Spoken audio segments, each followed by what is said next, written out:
Shane Cohen, mate, how do you do it? How do you do that? 100 metres to go, you're about 10 metres behind, 10 metres to go, you're smiling at your competitors. How do you do it?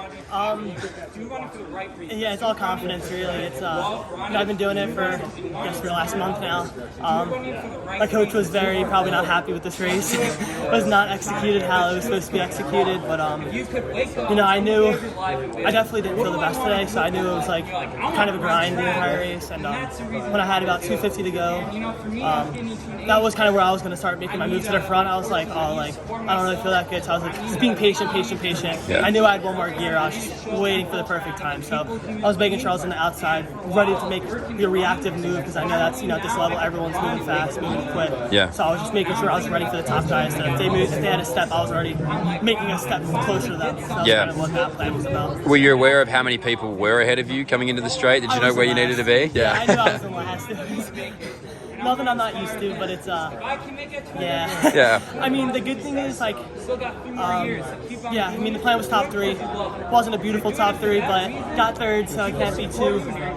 Just gotta work on the tactics a little bit better. Just gotta, I trust myself enough, but now it's another level, another semifinal. So talent's obviously getting better, and gotta be ready to react. Gotta just put myself in the race. I know I can obviously hang, so that's definitely what I'm doing for tomorrow. So you've come off what was a huge moment for you 3 weeks ago, being the NCAA champion. What's it look like from then to now? Do you go back to Virginia? What's the training been like to prepare for this? So we had a few other teammates qualify. We had 2 in the 15, Gary and West Porter. We had 2 steeplers. Our team came in 5th, and Nate Mountain. So we actually stayed out in Oregon still. We stayed out in Bend. Oh, beautiful. So we had a nice little training group out there. But it's definitely been a long time. Been out here for a month now. But it was nice being the second week, whereas they were all the first, just because it was back to a little reset for me. Get back to the basics, get a good week of training in.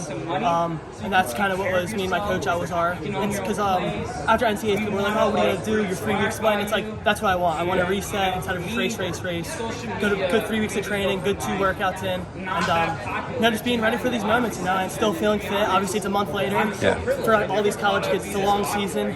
So it's, now we had so many kids in my heat, and they're still competing. It's everyone's still staying healthy. Coaches are obviously doing a great job, and Coach Vin and Coach Dunbar are doing a great job with me, keeping me in shape still, and me trying to burn out too right after NCAAs.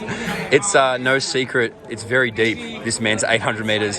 How do you feel equipped to handle these sort of athletes? You've got Clayton Murphy's, the older dogs, now you as the younger dogs. How do you feel positioned in this group? It's definitely still surreal. It's been a crazy season for me, being from Division II, NCAA champ. So I'm trying to just take it step by step and enjoy the process. And, the thing is, it's like, I'm up there with all these guys, so I just got to be confident in myself, and I'm ready to move. Like I was saying, the tactics have to be a little bit better, just because, like you said, Clayton Murphy, such an experienced runner, been to the Olympics already. Isaiah Jewett, obviously he's coming off vengeance, after last year, or last Olympics. So it's, I got to be ready for sure, and that's what the adjustment's going to be for the next weekend. Tomorrow specifically, just to make sure I'm in the race and being even closer to the front, because that's not going to work tomorrow. So just being ready to adapt and listen to coach and actually execute the plan. 100%. Were you itching to get into Eugene? You've obviously, as you said, you were in Bend for a while, and the trials started, last week. So what was sort of the level of which you wanted to get going into the obviously at NCAAs, it's like, 3 weeks away, nice little reset, everything's good. But then I got here and it's like, damn, it's been 2 weeks already. I'm definitely itching. And then all my teammates are racing. It's like, I'm still laying back, eating, not worrying about too much when I'm racing yet, and just kind of, just relaxing, just enjoying the watching scene. But then it was like, they started racing. It's like, it's definitely getting to my turn.